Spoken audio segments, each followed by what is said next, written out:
नमस्कार, मैं हूं दीपाली राणा। आप देख रहे हैं योर मनी, हमारा खास शो जो हम लेकर आते हैं अपने व्यूअर्स के लिए ताकि उनकी मदद कर सके उनके पोर्टफोलियो को बेहतर बनाने में। कोई भी सवाल, कोई भी कंफ्यूजन आपके गोल्स रिलेटेड, पोर्टफोलियो रिलेटेड है तो आप इस शो में आके उन उलझनों को सुलझा सकते हैं। तो सबसे पहले तरीका ही नोट कर लीजिए कैसे आप इस शो में शामिल हो सकते हैं और हमारे एक्सपर्ट्स की एडवाइस हासिल कर सकते हैं। व्हाट्सएप कीजिए 7045220000 पर। yourmoney@nwtin.com हमारी ईमेल आईडी है। फेसबुक और एक्स पर जाएंगे तो शो को लाइव भी देख सकते हैं, अपने क्वेश्चंस पोस्ट कर सकते हैं #आस्क योर मनी लिखकर। आज हमारे साथ हैं आपके सभी क्वेरीज को आंसर करने के लिए मनी मंत्रा के फाउंडर विरल भट्ट। लेकिन विरल, नमस्कार, स्वागत है आपका। क्वेरीज लेंगे लेकिन उससे पहले एक बहुत ही इंपॉर्टेंट टॉपिक पर बातचीत करते हैं और वो ये कि जब आप 40 इयर्स के एज में जाएं तब आपकी स्ट्रैटेजी क्या होनी चाहिए, क्या फाइनेंशियल मिस्टेक्स आपको अवॉइड करनी है, क्योंकि ये एक ऐसा फेज होता है जिसे यूजुअली हम सैंडविच फेज कहते हैं। और आजकल के दौर में तो इनफैक्ट 40 इज द न्यू 20 भी कहा जाता है। तो क्या 20 साल की उम्र की ही तरह अग्रेसिवली प्लान करना चाहिए 40 की उम्र में भी या फिर नहीं? हर पर्सपेक्टिव से समझते हैं और शायद ये बहुत इंटरेस्टिंग टॉपिक हो भी सकता है, क्योंकि एक उम्र ऐसी होती है जब थोड़ी सी स्टेबिलिटी आपकी लाइफ में आती है, फैमिली कंप्लीट हो जाती है, फाइनेंशियली प्रोफेशनली आप थोड़े से सिक्योर होते हैं और तब शायद बेहतर तरीके से चीज़ें प्लान भी कर सकते हैं अगर तब तक नहीं की हैं तो सबसे पहली चीज़ तो यही बताइए विरल की 40 की उम्र में फाइनेंशियल प्लानिंग को लेकर इसे इतना क्रिटिकल फेज क्यों माना जाता है, और अब तक यानी at least by 40 years of age अगर किसी ने प्लानिंग नहीं की है तो क्या लेट हो चुका है, क्या अभी भी की जा सकती है? क्या सलाह आपकी रहेगी? शुक्रिया दीपाली, शो में बुलाने के लिए। आपने बहुत ही अच्छे से कहा कि ये एक्चुअली फेज़ 40 इयर्स होने के बाद, 40 के बाद का वाला जो फाइनेंशियल लाइफ होती है, और ये फेज़ को सैंडविच फेज़ कहा जाता है। पॉपुलरली तो नोन है ही सैंडविच फेज़। क्यों ये सैंडविच फेज़ है? क्योंकि देखिए बहुत सारी चीज़ें ऐसी होती है दीपाली ये फेज़ के अंदर जिसको ध्यान में रखनी है। फाइनेंशियल लाइफ के पॉइंट ऑफ व्यू से सोचे, बच्चों की एजुकेशन के पॉइंट ऑफ व्यू से क्रिटिकल फेज़ होता है। उनकी एजुकेशन का एक पड़ाव ऐसा होता है कि जहाँ पे हमको वो गोल पर्टिकुलर पॉइंट ऑफ व्यू से प्लानिंग करनी रहती है। होम लोन, ये अगर हमने लाइबिलिटी हमारे लाइफ में आई है आफ्टर 35, सो 5 इयर्स टाइम ड्यूरेशन हो जाती है लोन को। अभी हमारा एक ऐसा भी माइंडसेट होता है कि कितना मैं लोन कितने टाइम तक रखूं, कभी उसको कंप्लीट करूं, कितना जल्दी कंप्लीट करूं या मैं रहने दूं, क्योंकि बहुत सारे बाकी भी रिस्पॉन्सिबिलिटी है। और साथ में पेरेंट्स की हेल्थ के पॉइंट ऑफ व्यू से भी एक कंसर्न होती है। अगर मैं 40s में आ गया हूं, पेरेंट्स ऑलमोस्ट 60-65 के आसपास रहेंगे, तो वहाँ पे भी हेल्थ की कंडीशन आएगी कि उनके हेल्थ के पॉइंट ऑफ व्यू से क्या करना है। फिर रिटायरमेंट कॉर्पस के बारे में सोचना, एसेट एलोकेशन, अगर मैंने इन्वेस्टमेंट करना है, किया है और करना है आगे, तो क्या मेरा एसेट एलोकेशन होगा, मेरा जो डेट आएगा मेरे लाइफ में, होम लोन तो चलता ही होगा, तो डेट को कैसे मैं कंट्रोल में करूं, और दूसरा मैं और जो मेरे प्लानिंग है और मेरे जो फाइनेंशियल गोल्स है लॉन्ग टर्म के, उसको कैसे मैं प्रायोरिटाइज करूं। तो मुझे लगता है कि ये फाइनेंशियल प्लानिंग के ये जो लाइफ स्टेज प्लानिंग हम कहते हैं हमेशा दीपाली, तो इसमें डेफिनेटली ये बहुत ही क्रिटिकल फेज बन जाता है। अच्छा, और क्या फाइनेंशियल मिस्टेक्स आपने ऑब्जर्व की आमतौर पे लोग इस उम्र में करते हैं जब फाइनेंशियल प्लानिंग की बात आती है?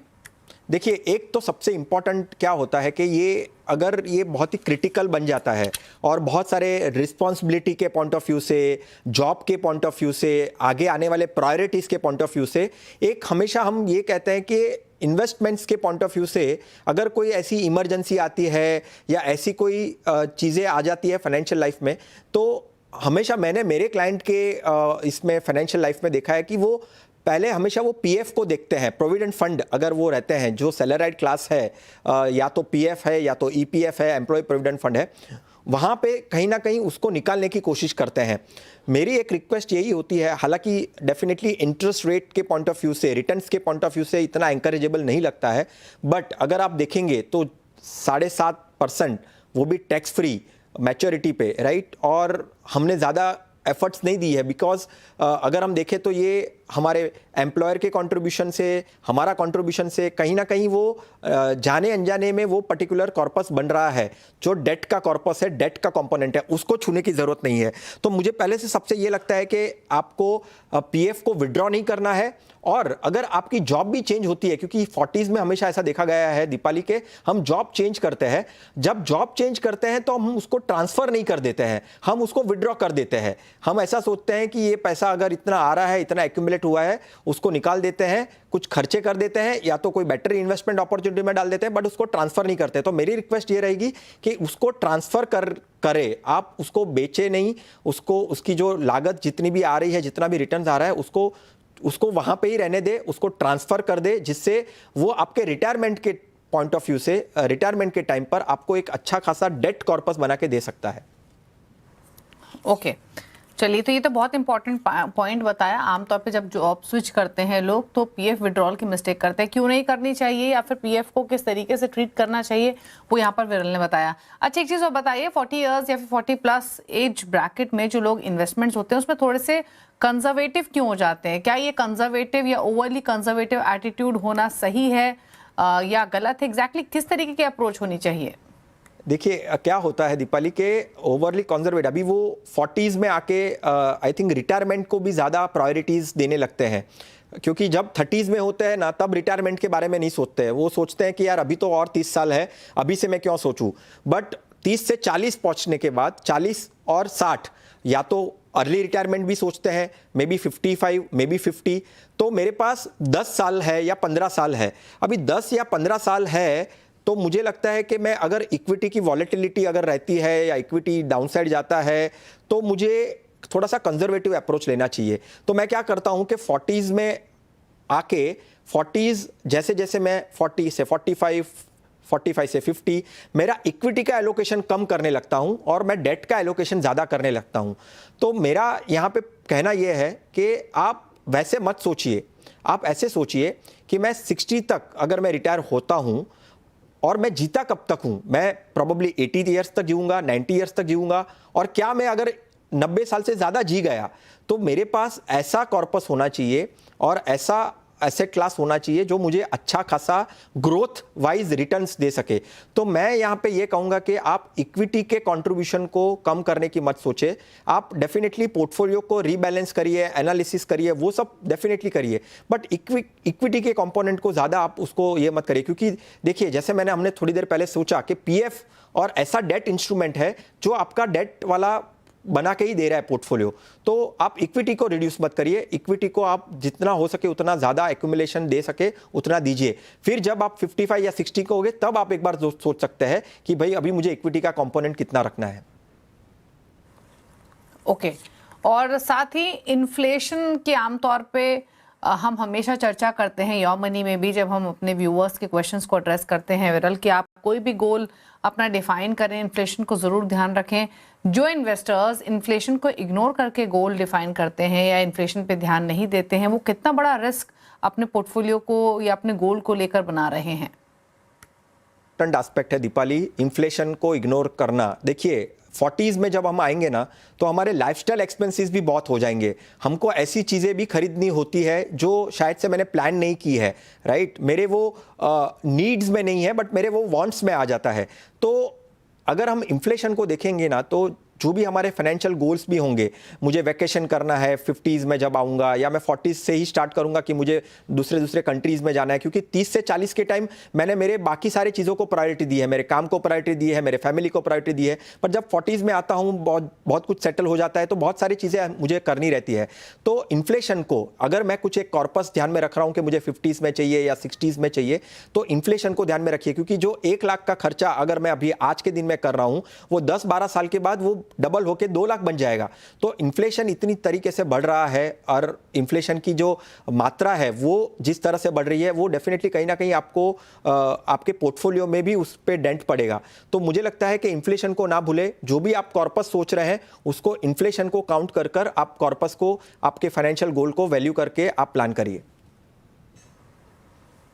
ओके, तो इनफैक्ट जो भी बातें यहाँ पर बताई गई हैं सभी बहुत इंपॉर्टेंट हैं हर उम्र के लिए, और 40+ के लिए तो स्पेशली अपने फाइनेंशियल गोल्स को डिफाइन करना, रिव्यू करना, अपने पोर्टफोलियो पर ध्यान देना, इन्फ्लेशन पर गौर करना, सभी एस्पेक्ट्स बहुत इंपॉर्टेंट है। तो ये कुछ इंपॉर्टेंट बातें विरल ने बताई जो हर किसी को अपने इन्वेस्टमेंट जर्नी में फॉलो करनी चाहिए।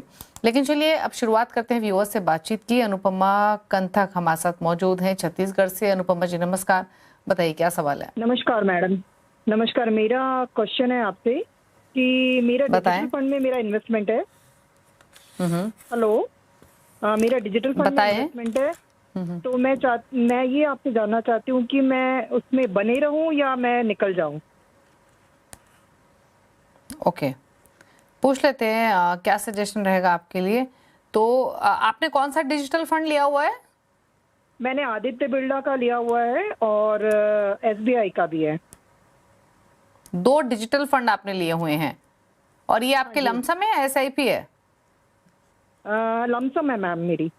और कितने अमाउंट आपने डिप्लॉय किया हुआ है? नियर अबाउट 10 लाख के करीब है। और आपने लिखा था मैम डिटेल में कि आप 4 इयर्स में रिटायर होने वाली हैं। Yes, ma'am. Now I am 56 years old, and in 2030 I will be retired. So that's why I want to know और- whether I should be in that fund or should I? तो फिर आपका अनुपमा जी, आपका फिर जो होराइजन रहेगा वो सिर्फ 4 इयर्स का है यहाँ पर, या उससे ज्यादा का है? No, Horizon. Okay, I can means be in the fund for some more years. मुझे सच कुछ उतनी जरूरत नहीं होगी, बट स्टिल मैं जानना चाहती थी कि मुझे ठीक। क्या करना चाहिए, बिकॉज मुझे I am at great loss now.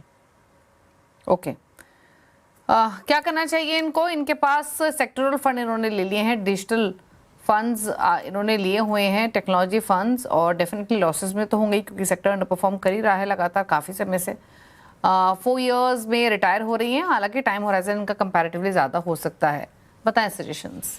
देखिए दीपाली, पहले तो जब मैं सुनता हूं कि 4 साल में रिटायर होने वाले हैं और सामने पोर्टफोलियो में थीमेटिक या सेक्टोरियल फंड है, मैं तो कहूँगा कि आपको एग्जिट ही करना है। स्ट्रेटजी यहाँ पे यह रहेगी कि एक आपको एलोकेशन में चेंजेस करना है। मैंने कुछ नोट डाउन करके रखे हैं। पहले तो जो आपके थीमेटिक और आपके जो फंड है सेक्टोरियल फंड, उसमें से आप एग्जिट करिए और STP कर दीजिए, यानी सिस्टमेटिकली ट्रांसफ़र कर दीजिए ऐसे डिफरेंट फंड्स में, जिससे आपको हेल्प हो ओवरऑल आपका पोर्टफोलियो मेंटेन करने के पॉइंट ऑफ व्यू से। पहले तो आप एग्जिट करिए जो डिजिटल फंड है और जो टेक फंड्स हैं। एलोकेशन आपका कैसा होना चाहिए? अगर आप 4 इयर्स के बाद आप रिटायरमेंट अप्रोच कर रहे हैं, मैं ये कहूँगा कि आपका 40 to 50% आपका हाइब्रिड कैटेगरी में होना चाहिए। बैलेंस फंड होना चाहिए, मल्टी एसेट फंड होना चाहिए, कंजर्वेटिव हाइब्रिड होना चाहिए। इस तरह से आप 40-50% का जो आपका पोर्टफोलियो है वो हाइब्रिड की तरफ रखिए, क्योंकि आपने ओवरऑल आपकी रिटायरमेंट बहुत ही नज़दीक है। इसके लिए मैं ये सजेस्ट कर रहा हूँ, आपने कुछ कॉर्पस बिल्टअप किया हुआ है, आपने शायद से टेक फंड डिजिटल फंड में शायद से आपने अच्छे खासा प्रॉफिट भी किया होगा अगर आप पहले से निवेश कर रहे हैं तो 40-50% हाइब्रिड फंड्स में होना चाहिए। 20% जितना आप है ना डेट फंड्स में रखिए, क्योंकि रिटायरमेंट के बाद आपको रेगुलर इनकम की शायद से ज़रूरत पड़ेगी। तो आपको अगर रेगुलर इनकम जनरेट करनी है, right, without any capital loss, without any market volatility, तो आपको डेट फंड्स में निवेश करना चाहिए। फिर मैं इक्विटी को यहाँ पे इग्नोर नहीं कर रहा हूँ, आपको 20-30% इक्विटी में भी निवेश करना है। बट उसमें कैसे फंड्स रखने हैं? उसमें या तो आपको लार्ज कैप रखना है या तो आपको फ्लेक्सी कैप रखना है, क्योंकि लार्ज कैप का सेगमेंट का कंपोनेंट आपका ज़्यादा होना चाहिए, राइट। और फिर आप धीरे धीरे आप STP करिए आपके जो फंड्स हैं डिजिटल फंड या टेक फंड्स हैं। इमरजेंसी फंड्स को भी प्रायोरिटी दीजिए, क्योंकि कहीं ना कहीं कुछ ना कुछ इमरजेंसी आ सकती है हेल्थ के पॉइंट ऑफ व्यू से, या other things also will come जब आप 60s के होंगे। तो आपको जो प्रायोरिटी रखनी है वो आपके कैपिटल को प्रिजर्व करने की रखनी है, और फिर ग्रोथ के बारे में सोचना है। तो अगर ये जब मैं कहता हूं कि आपको कैपिटल के प्रिजर्व करने की सोचनी है और ग्रोथ को बाद में प्रायोरिटी देनी है, तो उसमें ये सेक्टोरियल और थीमेटिक फंड्स नहीं आते। ओके, तो आपको बताया गया है कि सेक्टोरल और थीमेटिक फंड्स कितने रिस्की हो सकते हैं, या फिर अगर आपके पास टाइम होराइजन किस तरीके का है, आपके पोर्टफोलियो में ओवरऑल एलोकेशन किस तरीके का है, बहुत सारी चीज़ें डिपेंड करती हैं। और डायरेक्ट सिर्फ अगर आपके पास सेक्टोरल फंड्स तो डेफिनेटली काफ़ी रिस्की पोर्टफोलियो आपका ये हो सकता है। क्या यूजुअली करना चाहिए, किन फंड्स में आप एक्सपोजर ले सकती हैं, वो आपको बताया विरल में, जिसमें hybrid, balance advantage, debt fund, large cap, flexi cap, इस तरीके का एक्सपोजर आप ले सकती हैं। बात करते हैं सतीश से, हमारे साथ अगले व्यूअर हैं इंदौर से। सतीश जी नमस्कार, बताइए क्या सवाल है आपका? नमस्ते मैडम। नमस्ते, पूछिए सवाल। मैडम मेरा सवाल है, मैडम मैंने पराग पारिक का म्यूचुअल फंड ले रखा है, पराग पारिक फ्लेक्सी कैप फंड, 5000 की SIP है मेरी, और एक है मेरे पास HDFC मिड कैप फंड है, तो ये 2000 का है। और एक ICICI प्रूडेंशियल लार्ज कैप में है मैडम, 1000 का। और एक ठीक है। बंधन स्मॉल कैप फंड है मैडम, 1000 रुपीज का, ये भी SIP है मैडम। तो मैम मैं ये जानना चाह रहा था कि अराउंड मेरे को मतलब कि मिनिमम 10 इयर्स तो मैं उसको होल्ड रखूंगा, कंटिन्यू रखूंगा, तो क्या प्रोस्पेक्टर है इसका? पूछ लेते हैं क्या व्यू रहेगा आपके लिए। और कुछ ऐड करना चाहते हैं आप? आपका होराइजन कितना है? 10 ईयर मिनिमम। ओके, तो 10 से 15 साल रख सकते हैं। लाख रुपए इनके पोर्टफोलियो में हो चुके हैं। 2000 हैं HDFC मिड कैप में, 1000 ईच है ICICI प्रो लार्ज कैप, बंधन स्मॉल कैप में, 500 है परागपारी फ्लेक्सी कैप है। टोटल से पे 3500 रुपए की। बताएं सजेशंस इनके लिए। देखिए, कैलकुलेशन पॉइंट ऑफ व्यू से अगर देखेंगे तो जो टारगेट वो अचीव कर पाएंगे 10 साल में कम से कम 9 साढ़े 9 लाख के आसपास का पोर्टफोलियो बनेगा। 15 साल में अगर और 5 साल को इंक्रीज करते हैं तो कम से कम 18 लाख का भी पोर्टफोलियो बन सकता है। सो 15 साल को टारगेट रखिए। जो एलोकेशन किया है और जो फंड्स भी लिए हैं वो भी काफ़ी सही है। एलोकेशन काफ़ी अच्छा है, फंड्स की चॉइस काफ़ी अच्छी है। कंसिस्टेंट रहना बहुत ही इंपॉर्टेंट है और जितना हो सके उतना, यानी मैं थोड़ा सा एक पोर्टफोलियो पॉइंट ऑफ व्यू से ये भी कहूँगा कि आपका एलोकेशन कैसा होना चाहिए। अगर आप 10-15 साल टारगेट कर रहे हैं, कोई भी जो सुन रहा है ये पर्टिकुलर शो, तो मुझे लगता है कि ये पर्टिकुलर एज के जो एलोकेशन है उसमें 40% फ्लेक्सी कैप होना चाहिए, 30% लार्ज कैप होना चाहिए, 20% मिड कैप और 10% स्मॉल कैप। इस तरह से आप आपका पोर्टफोलियो बनाइए और अगर आप 10-15 साल तक रखते हैं, 15 साल तक 18 लाख के आसपास का कॉर्पस बन सकता है और अगर 10 साल रखते हैं तो कम से कम 9-10 लाख का कॉर्पस बन सकता है। ओके, तो ये सलाह दी गई है आपके पोर्टफोलियो को लेकर। और यहाँ पर जो आपका एलोकेशन है वो flexi cap, large cap, mid, small में होना चाहिए। कितना परसेंटेज एलोकेशन किस कैटेगरी में, वो डिटेल्स आपको बताई गई हैं। 10 लाख के आसपास का कॉर्पस आप मान के चलें 10 साल और 15 सालों में लगभग 20 लाख का एक्यूमुलेट कर लेंगे। रुकना इसी के साथ एक ब्रेक के लिए, लौटेंगे तो बात करेंगे कुछ और क्वेरीज की। विरल हमारे साथ बने हुए हैं, चल वापस आते हैं।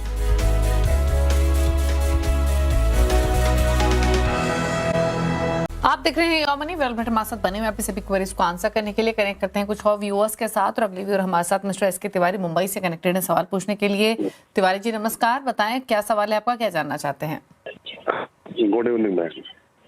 गुड इवनिंग, पूछिए सवाल अपना। हाँ, मेरा जो पोर्टफोलियो है क्या उसमें कुछ रीएलोकेशन की जरूरत है क्या, या ठीक है? तो 3 फंड्स है ना आपके पास? हाँ। और कितना अब आपने रिसेंटली शुरू किया है कि निवेश, कितना एक्यूमुलेशन कर पाए हैं, क्या होराइजन है आपका?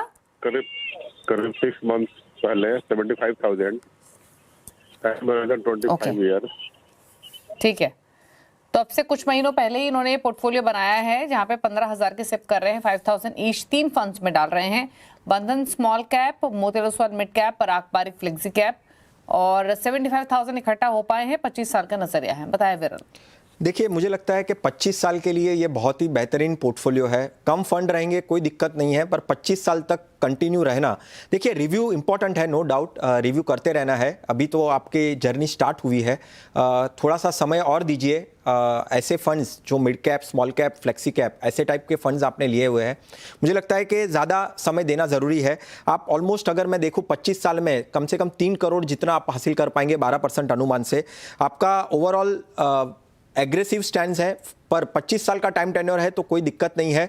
बने रहिए पोर्टफोलियो में, बैलेंस रिस्क मेंटेन करिए। और फंड्स के पॉइंट ऑफ व्यू से कभी भी आप ऐसा सोचे आने वाले 25 साल में कि आपको कुछ SIP ऐड करनी है, जो ऑलरेडी कैटेगरी में आपने निवेश किया है उससे अलग कोई एक कैटेगरी वाला फंड लेना, वो आपके लिए बहुत ही इंपॉर्टेंट है। इसमें ही वापस से एक्यूमुलेट मत करना, क्योंकि आपके पोर्टफोलियो के पॉइंट ऑफ व्यू से और 1-2 फंड्स आप ऐड कर सकते हैं। 25 साल यहाँ से बहुत ज़्यादा साल है, तो डेफिनेटली आप शायद से स्टेप अप करेंगे, टॉप अप करेंगे आपके SIP को। बट ओवरऑल ये particular fund for 25 years is very good. Okay, तो ये रही सलाह आपके पोर्टफोलियो को लेकर। और निवेशित रहिए आप, और लगभग 2.5 से 3 करोड़ का लक्ष्य आप हासिल कर लेंगे।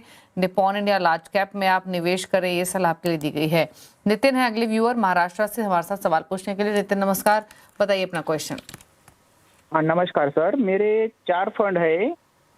SBI Contra 4,000, Motilal Oswal mid cap 4,000, Nippon India multi cap 3,500 और पराग पारिक 4,000। तो ये Okay. चारों फंड सही है, इनको इसमें से किसी को स्किप कर सकते हैं या नया कोई ऐड करना पड़ेगा? होराइजन तो कुछ नहीं है, 7 से 10 या 15 साल तक रख सकते हैं। ओके, तो 10 से 15 साल रख सकते हैं। 15 साल का मान के चले इनका होराइजन। 15,500 की सिप है, 3.5 लाख का इनका पोर्टफोलियो की वैल्यू हो चुकी है। कौन से फंड्स हैं? एसबीआई कॉन्ट्रा 4,000 डाल रहे हैं मोतीलाल ओसवाल मिड कैप में, 4,000 है पराग पारिक फ्लेक्सी कैप में और 3,500 है निपॉन इंडिया मल्टी कैप में। अब क्या सलाह रहेगी इनकी इस पोर्टफोलियो को लेकर 15 ईयर्स के पॉइंट ऑफ व्यू से? देखिए 15 इयर्स के पॉइंट ऑफ व्यू से कॉम्बिनेशन वाइज देखें तो 3 नॉर्मल एक्टिव फंड और एक कॉन्ट्रा स्ट्रेटेजी, फंड्स में कोई दिक्कत नहीं है। अगर देखिए थोड़ा सा रिव्यू करते रहना पड़ेगा कि एसबीआई कॉन्ट्रा फंड जो है वो कैसे रिटर्न्स दे रहा है आने वाले समय में, क्योंकि कई बार ऐसा भी होता है कि कॉन्ट्रा स्ट्रेटेजी बैकफायर होती है। पर ओवरऑल अगर हम देखें तो डेफिनेटली आपको ये पराग परिक का flexi cap, Nippon multi cap और मोतीलाल मिड कैप फंड, ये तीनों में कंटिन्यू रहना है। कॉन्ट्रा फंड को रिव्यू करते रहिए।